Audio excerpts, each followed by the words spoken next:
L'entraîneur, il doit avoir la bonne pommade, t'as vu la bonne crème là pour bien masser. Moi et des herbiers, on est au courant de rien en fait. Je me sens trahi, ce que j'ai à dire ça coûte trop cher, il n'y a personne qui peut me payer pour ça. Le départ d'Oberto a fait beaucoup de mal. Dites-moi pourquoi vous choisissez vos matchs. La vérité c'est que je suis abattu moi aussi. Les gens ils ont perdu la raison. Et quand je parle aux joueurs, non on l'adore le coach. Comment ça tu l'adores, tu l'écoutes pas? C'est notre échec, je pars avec toi. Ouais, ils vont se foutre sur la gueule, moi je suis là, et le lendemain je vire les deux moi. Il faut les laisser jouer à la play, arriver en claquette. Demande à ma course s'il a envie de chanter aujourd'hui lui. Ça fait 5-6 ans que l'OM ils font 35 mouvements par mercato. C'est pas Mehdi Benatia ça, hein, je viens d'arriver moi.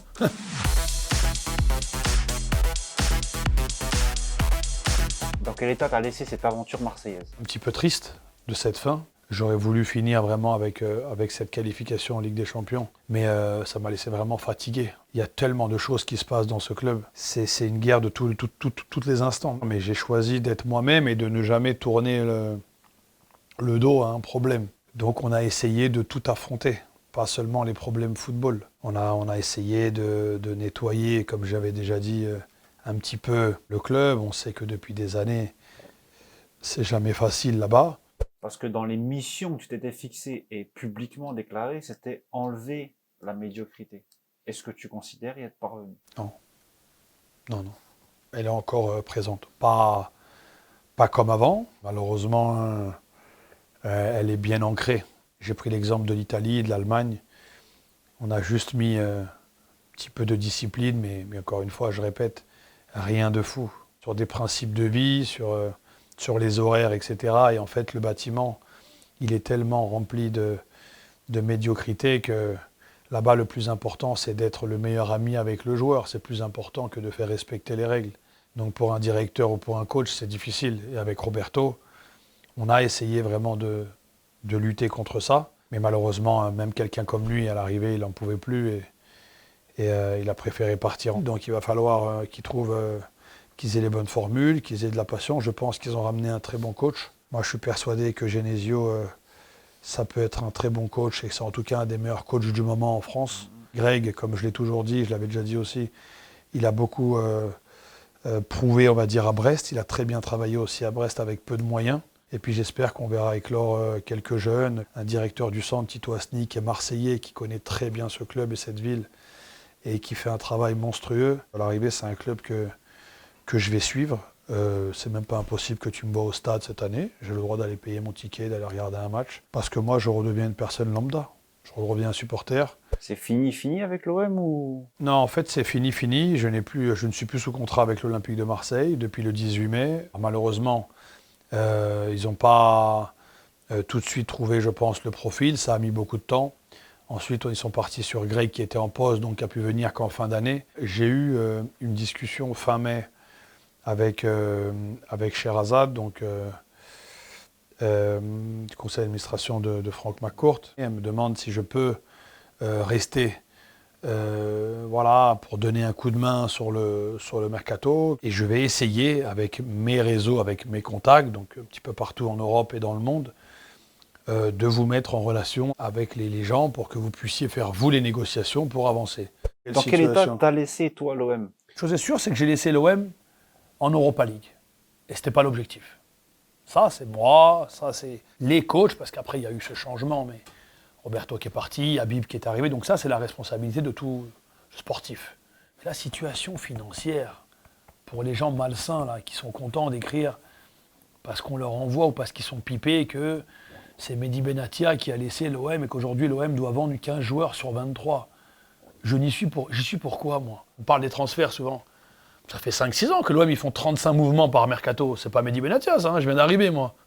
Moi, j'ai découvert les problèmes financiers de l'Olympique de Marseille au mois de janvier au Koweït. On est au Koweït, on joue le match contre Paris Saint-Germain, la Supercoupe, et on fait une réunion avant le match, à l'hôtel vers 16h, 15h, avec Pablo et avec l'ancien président et Franck.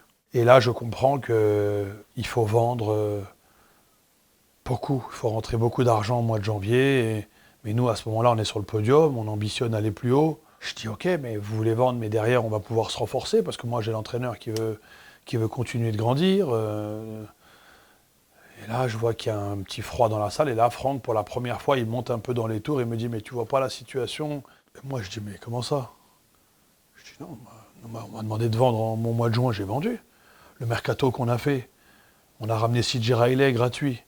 On a ramené Aubameyang gratuit. On a ramené Angel Gomez gratuit. On a pris Medina, c'est un prêt à 2 millions d'euros avec une option qu'on paierait l'année prochaine à 18. On avait pris Traoré, une option gratuite, et on payait 7 millions d'euros l'année d'après. Et j'ai vendu Merlin, j'ai vendu Rongier, j'ai vendu Luis Enrique, donc je lui raconte un petit peu tout ce qu'on a fait. Je dis, mais boss, pourquoi vous parlez comme ça? Je comprends pas. Et là, il comprend que je suis pas au courant. Je dis, moi, par rapport à ce qu'on s'est dit à Miami, etc., on est dans les clous. Qu'est-ce qu'il y a qui a changé? Et en fait, là, je comprends pour la première fois que non, moi et des Herbies, on est au courant de rien, en fait. Je découvre sur le moment que il faut vendre pour 30 millions d'euros. C'est là où on décide de vendre Robinho et Bacola, parce qu'en plus, ils ne voulaient pas prolonger. Donc on respire un peu, on prête 2-3 joueurs pour alléger la masse salariale, etc. Mais là, j'en veux à la terre entière, moi. Comme tous les directeurs, j'ai été soumis au board, au conseil d'administration. Il y a un conseil d'administration olympique de Marseille. Ils ont une dizaine de personnes qui travaillent autour de Franck McCourt. En dessous, il y a Pablo Longoria qui était le président, qui était le seul jusqu'au mois de janvier, je répète, le seul interlocuteur avec Franck McCourt. C'est quand moi j'ai compris justement qu'il y avait des choses là qui tournaient pas rond, que j'ai voulu moi aussi venir un petit peu. Oh. Après ma réunion au Koweït, d'ailleurs, il faut savoir que j'ai fait un mail comme ça. C'est à Franck, à Sherazade, conseil d'administration, je leur ai dit voilà. Moi, voilà ce que j'ai fait. Si tu prends mes opérations aujourd'hui, on a tout changé, l'effectif. Pour repartir sur une page blanche, la balance, elle est à 30 millions d'euros. Tout le monde peut mentir. Pas les chiffres. Pas les chiffres. On a vendu pour 259 millions d'euros et on a acheté pour 270, 275 millions d'euros. Ça, c'est les chiffres. Tu sais que depuis que moi j'arrive, donc le fameux mois de novembre 2023, l'OM, tu peux regarder, c'est écrit partout, hein, ça ne s'efface pas. Ils sont encadrés, la DNCG. Je n'étais pas là, moi. Donc c'est qui le responsable? Parce que je n'étais pas là, moi, à ce moment-là. Je suis à Dubaï, moi, je suis agent. Qu'est-ce qu'il y a à ce moment-là, si tu te rappelles bien? Ils ont le CVC, les aides du Covid et les droits télé. Donc tu rajoutes 100 millions d'euros dans les caisses. Aujourd'hui, ils sont peu. La différence entre aujourd'hui et à ce moment-là, c'est que l'Olympique de Marseille, depuis des années, a la deuxième plus grosse masse salariale de la Ligue 1. Ça n'a pas changé. Et ça fait malgré tout 14 ans que l'Olympique de Marseille ne se qualifie pas 2 fois d'affilée en Ligue des Champions. Malgré les salaires, malgré les transferts, malgré tous les coachs, Villas-Boas, les trucs, Rudy Garcia, Zubizarreta, ils sont tous mauvais les mecs, pas de problème, tout le monde est mauvais. Mais ce que je veux te dire, c'est qu'aujourd'hui, tu fais le même train de vie avec 100 millions d'euros en moins par an. C'est tout. Si tu dois résumer ton bilan... Je suis le premier à te dire, on a raté la marge de la Ligue des Champions qui était l'objectif principal. Mais quand tu veux juger une mission, parce qu'on est là pour faire un petit peu ce bilan, je veux bien qu'on me parle de la place Ligue des Champions qu'on a ratée. Je veux bien aussi qu'on regarde les joueurs qui composent cette équipe pour savoir si c'était suffisant, si l'équipe elle était suffisamment forte ou pas. Parce que c'est quand même ma mission première quand tu es directeur sportif, de ramener un bon entraîneur et un bon effectif. Ça apparemment, c'est 90% de ma mission, mais c'est pas grave.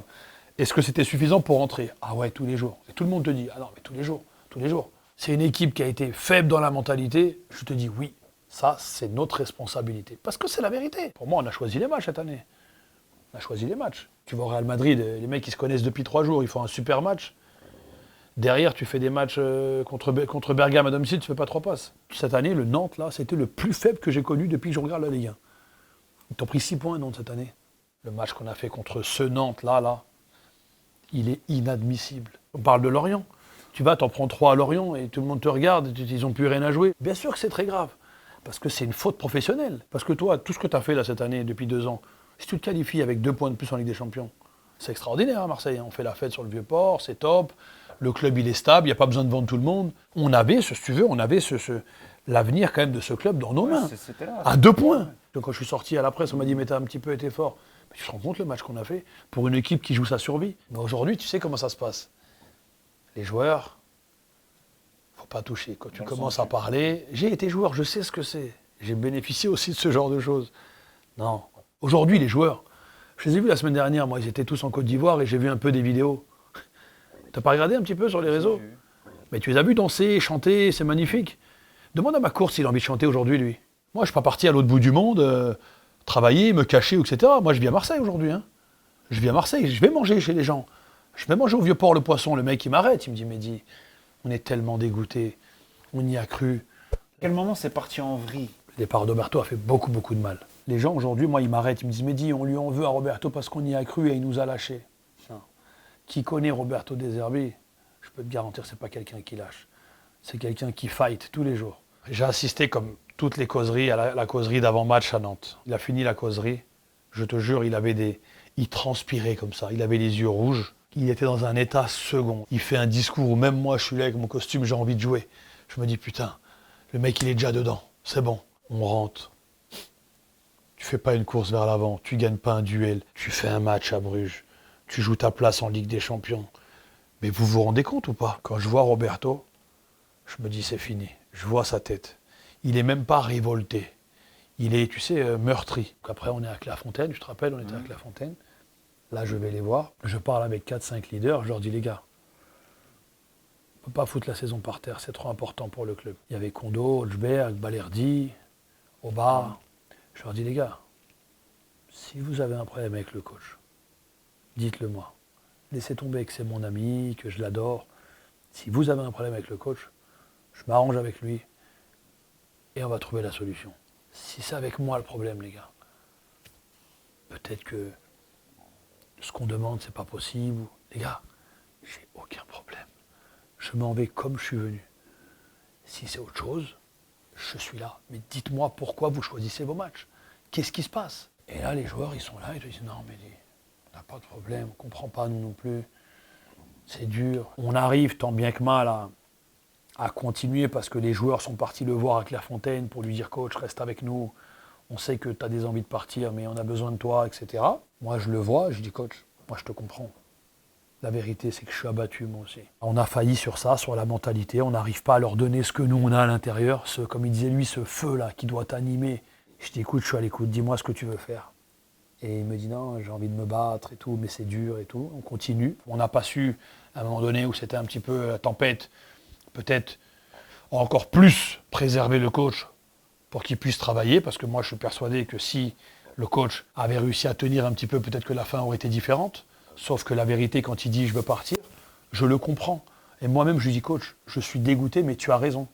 Tu n'essaies pas de le retenir? Non, la deuxième fois, non. La deuxième fois, quand il me dit ça... Après Paris? Après Paris, ouais. Non.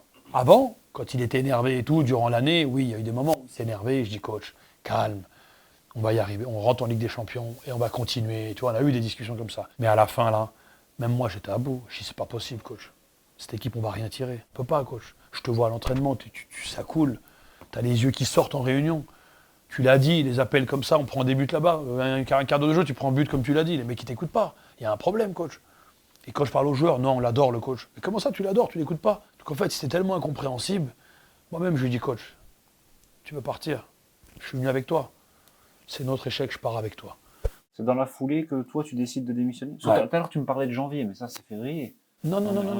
Janvier, c'était après le Koweït, ça, où ça m'a énervé la réunion où j'ai Ça, c'est un point de rupture, en fait. Ah ouais, c'est un point de rupture. Mais à ce moment-là, tu n'as pas décidé encore de Non, démissionner? je n'ai pas décidé de quitter. Non, j'ai pas décidé de quitter, mais je suis très agacé. J'ai tout fait. Je me bagarre pour ce club dans tous les sens.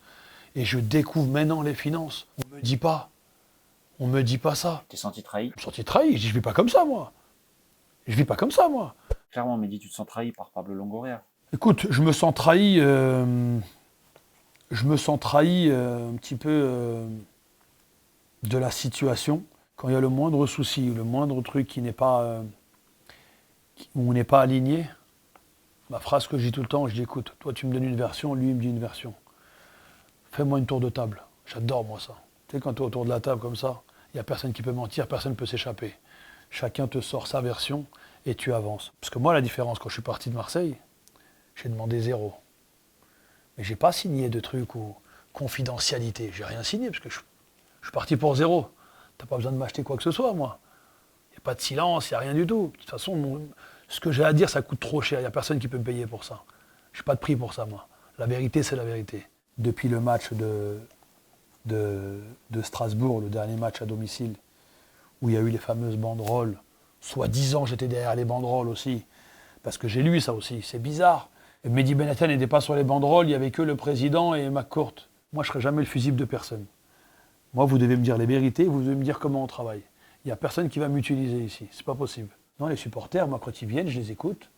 Quand ils ont raison, je leur donne raison. Quand ils n'ont pas raison, je leur dis, vous n'avez pas raison. J'ai toujours été transparent avec eux. Quand tu nous dis l'équipe, elle nous a fait honte, je vais te dire quoi, moi? Ah non, t'exagères, l'équipe, t'as pas fait honte? Ouais, t'as fait. Moi aussi, j'ai eu honte. Mais ce que je vous demande, les gars, c'est de ne pas siffler les mecs parce qu'on a besoin de vous pour finir la saison. Je devais soi-disant passer président. On a fait un rendez-vous avec McCourt. On s'est présenté devant les supporters avant l'arrivée d'Habib Beye quand il m'a fait revenir, quand j'ai fait la démission et qu'il m'a demandé de revenir. On a rencontré les supporters. Ils ont dit « Mehdi, on veut quelqu'un comme toi, président, nous. » Je leur ai dit « Merci beaucoup, les gars. » Il y avait le boss qui était là, donc je devais traduire en anglais pour lui en plus. J'ai dit « Non, merci. Ça ne m'intéresse pas du tout. » « Mais si, mais tu connais la ville, tu connais le club. » Les gars, non merci. C'est un cadeau empoisonné que tu me dis là. Je veux juste être dans le football, moi. Je veux juste gérer mon football, ma partie football. Ça ne m'intéresse pas. Donc le boss, il a dit non, je prends note, mais Mehdi m'avait demandé, émis le souhait de quitter le club. Je l'ai fait revenir. Je crois en lui. Il y a la condition que Pablo Longoria s'en aille pour que tu Non, reviennes? pas du tout. Non. C'est lui qui me dit, je lui dis boss, je veux plus rester. Il me fait venir à Paris ici. Je le vois à Paris, il me dit qu'est-ce que je peux faire pour que tu restes? Je veux rien du tout. Je ne veux juste retrouver ma liberté, je veux plus rester, je veux plus continuer, j'ai plus de force. Il me dit Mehdi, on va changer ça, mais toi j'ai besoin que tu restes. Je te le demande. Tu sais ce que j'ai fait pour ce club, tu sais que ce projet est important pour moi. S'il te plaît, tu es là-bas, tu vis là-bas. Fais un effort. Donc je réfléchis, etc. Ça prend quelques heures, il est tard. Il me dit demain matin, Mehdi, on prend l'avion, on rentre à Marseille, on parle aux joueurs, on avance avec un entraîneur, on rencontre les supporters, mais j'ai besoin de toi pour finir l'année. Je dis bon, ok, à la fin, je dis mais une chose, cette semaine vous me signez les papiers que moi je sors à la fin de l'année. Je veux pas, tu sais, des fois, ça se passe bien, on te dit non, stop, on arrête tout. Il me dit oui, promis. Mais il te dit que du coup, Pablo Oui, Longoria, il me dit qu'ils sont en train de faire un arrangement et qu'ils vont sortir le président, enfin qu'ils vont trouver un accord avec le président, etc. Il fallait que ça s'explique. Quand tu travailles beaucoup, quand tu donnes beaucoup, l'être humain, il a besoin d'un peu de reconnaissance, un minimum de reconnaissance. Moi, je l'ai eu avec le boss. Il n'y a qu'à voir la feuille qui m'a fait le petit énoncé qui m'a fait, la petite lettre de départ. Ça veut dire que ce mec-là, je le croise demain là, à l'hôtel, je sais qu'il va me prendre dans ses bras et qu'à voir les messages, il est reconnaissant. Quand il y a quelqu'un qui est un petit peu tordu, quand tu te rends compte au bout de 3-4 mois que ce jour-là, visiblement, il n'est pas comme tu aurais aimé qu'il soit dans le comportement, etc. Tu ne peux pas aller au front tout de suite parce que tu as besoin de ces performances, tu as besoin de tirer le maximum. Donc qu'est-ce que tu fais? Tu mets un con, le méchant, en général c'est toujours moi, qui va te donner tes 4 vérités, qui va te dire un petit peu où je t'attends, qu'est-ce que tu dois changer, parce que sinon ça ne va pas le faire. Et puis derrière, il y a le coach qui vient et qui te dit, tu comprends, ce qu'il te dit c'est pour toi, parce que tu dois améliorer ça, mais moi je vais t'aider. Cette génération-là, comme ils n'ont plus beaucoup de passion, l'entraîneur il doit avoir la bonne pommade, tu as vu la bonne crème là pour bien masser, ils savent faire ça. Si tu arrives à bien les masser, maintenant ceux-là, ils arrivent à courir, ils arrivent à marquer des buts, ils arrivent à faire des choses. Si tu es un petit peu trop franc du collier, si tu es un petit peu trop machin, le coach, c'est bon, de toute façon, on va dire au directeur, au président, nous on a 50 contrats, lui ils vont le sortir dans 6 mois, ils vont lui donner 3 mois de salaire et c'est fini. Parce que c'est comme ça que ça se passe. Ça veut dire que c'est les joueurs qui décident. C'est les joueurs qui décident aujourd'hui. Aujourd'hui, c'est les joueurs qui décident. On a vu des fois les coachs, ils aiment bien arriver en conférence, c'est moi le fautif aujourd'hui. Ah ouais, toujours pareil, c'est moi le responsable. Il n'y a pas un qui a gagné un duel, mais c'est lui le fautif. Moi je veux bien ça, 1 fois, 2 fois, 3 fois. À un moment donné, tout à l'heure tu parlais de salaire, donc en fait on parle de mecs qui gagnent 2 millions, 2 millions et demi d'euros, 3 millions d'euros par an. Par contre, quand il y a une défaite, il ne faut pas. Quand les supporters ils sont mécontents, qu'ils veulent venir, faut pas non plus. Ah non, parce que si ça déborde, on est responsable. Non, mais arrêtez, c'est pas ça le football. Le football, c'est pour les amoureux, c'est pour les passionnés. Le football, ça se vit à 2000%, le football, c'est pas à moitié. En tout cas, pas à l'Olympique de Marseille. Et nous, quand on a fait signer des joueurs avec Roberto, on leur a dit ça. Il leur a dit, il y a des choses où je vais être là, ou etc. Par contre, tu dois me donner le cœur et la tête. Il a dit ça à tous les joueurs. Il y a des mecs à l'arrivée, il y en a quelques-uns, ils t'ont donné ni le cœur ni la tête. Est-ce que tu estimes avoir marqué un but contre ton camp avec l'OM en tant que dirigeant? Non. Non. Pas du tout, non. Tu as commis une erreur alors? Est-ce que tu as commis des erreurs en tant que dirigeant? Oui, on a commis des erreurs. Sur 2-3 joueurs, je pense qu'on s'est trompé. Je ne vais pas les citer parce que ce serait irrespectueux. Mais... Tes plus belles réussites à Marseille en tant que dirigeant? Roberto De Zerbi. Ça, moi, ça a été une fierté parce que je sais qu'il y avait Bayern de Munich, il y avait le Manchester United, il y avait du monde qui l'ont appelé. Dans sa carrière, il aimait beaucoup Waddle. Lui aussi, c'était un gaucher ailier qui se prenait un peu pour Waddle et quand il était joueur. Et du coup, il a toujours eu une attirance pour l'OM. Et il m'a dit, écoute, il m'avait déjà contacté à l'époque, ça ne me tentait pas. Mais là, comment tu m'as fait le truc, comment tu m'as vendu, voilà, on se connaissait un petit peu aussi déjà avant. J'ai été très fier aussi de ramener un joueur, malgré que ça ne s'est pas fini comme on voulait, mais pour moi un top joueur comme Adrien Rabiot. Ça a été un des plus forts, je pense, depuis les 15 dernières saisons de l'Olympique de Marseille. Pour moi en tout cas. Ça a été un joueur monstrueux. Parce que là, tu me cites tes 2 plus grandes réussites. L'histoire, elle est inachevée avec les 2. Ça, c'est l'histoire de l'OM, ça. Bien sûr. Malheureusement. Mais voilà. Roberto, comme je te l'ai expliqué, à un moment donné, je pense qu'il a vraiment été lassé de ces hauts bas et de ne pas trouver la solution, de ne pas se dire, mais de ne pas comprendre pourquoi il n'arrivait pas à donner ça à ses joueurs. Il m'a dit, j'ai jamais eu une équipe comme ça. Et Adri, je pense que déjà, là, ce qui s'est passé, c'était comme je l'ai dit, et je n'ai pas envie de revenir parce que ça n'a fait que ça, parler de ça, mais c'est quelque chose qui a été regrettable dès le début de l'année, comme ça, on n'avait pas en arrivé là. Parce qu'il est venu s'excuser auprès de toi, c'est vers toi qu'il Non, vient. non, il n'est pas venu s'excuser, non, c'est pas vrai. Il n'y a personne qui s'est excusé, ni lui, ni René. Après, 2 jours et demi après, quand on les a convoqués, ils ont reconnu une erreur. Mais sur les 2 jours et demi qui ont suivi le match, il n'y a personne qui s'est excusé. Ça aurait pu en rester là. Comment ça? Bah, voilà, on les a convoqués, ils viennent, ils s'excusent. Non, en fait, c'est bien plus profond que ça. En fait, ce que les gens, pareil, ne veulent pas comprendre, l'autorité du vestiaire, le vestiaire, Roberto. c'est Roberto De Zerbi. Aujourd'hui, il est arrivé en folie, tout le monde dans tous ses états. On a essayé d'appeler du calme, il a essayé de rappeler du calme. Malheureusement, quand il se passe ce genre de situation, ça s'envenime rapidement et c'est compliqué après de calmer, tu vois. Et après, voilà, je peux comprendre la situation. Le coach, il te dit, moi, je vous écoute, hein, parce que la décision, on a pris la décision ensemble, hein, tous. Hein. Mais en vérité, dis-moi comment je fais maintenant. Je me présente dans le vestiaire devant les autres joueurs et je fais quoi en fait? Demain, je peux parler, mais le mec, il parle à côté, quoi. Ils vont se foutre sur la gueule, moi, je suis là. Et c'est pas possible, quoi. Tu connais l'homme, c'est pas possible, ça. C'est comme si moi, j'ai 2 scouts, je suis en réunion, les 2 dans mon bureau, ils se foutent sur la gueule, je me lève, je demande d'arrêter, ça continue. Mais le lendemain, je vire les 2, moi. Vous m'écoutez pas quand je parle, ça veut dire que je sers à quoi, moi, alors? Je suis ton supérieur à ce moment-là. Le coach, il arrive, quand il y a une réunion à 10h50, à 11h, à 10h55, les joueurs, ils doivent être dans la salle à attendre l'entraîneur. Et l'entraîneur arrive à 59 pour la réunion. C'est pas que le coach, il est là, il attend, hop, 11h, 11h02, 11h05. Et les mecs, ils arrivent, non? Je sais pas. À moins que ça aussi, c'est peut-être trop demandé, je sais pas. Si aujourd'hui, pour faire du foot, il faut plus de règles, il faut les laisser jouer à la play, arriver en claquette et la casquette là-bas et tout, bah ok, peut-être. L'exigence que toi, tu as connue et que devraient se mettre les joueurs, aujourd'hui, elle n'existe plus. Je dis pas qu'elle n'existe plus, parce qu'il y a certains clubs où je sais que c'est important. Mais pour parler avec beaucoup de directeurs, comme je t'ai dit, de différents pays, et chaque fois, ce qui revient, c'est ça. C'est une nouvelle génération. Tu sais très bien qu'avec ça, avec tous, ils ont une faculté à rester connectés, je pense, très peu de temps, même en réunion, etc. Moi, à l'époque, je me rappelle avec Pep, on avait des réunions en Ligue des Champions. On est parti au Barça, il nous a tenu 45 minutes en réunion. Aujourd'hui, tu fais une réunion de 15-20 minutes, tu as l'impression que tu leur as pris un rein. Sur les programmes que tu fais, programmes de pré-saison, même les jeunes, il y en a combien qui prennent vraiment un préparateur physique et qui vont bosser, et qui vont faire le programme, etc. en vacances et tout. Il y en a combien qui ont cette passion-là?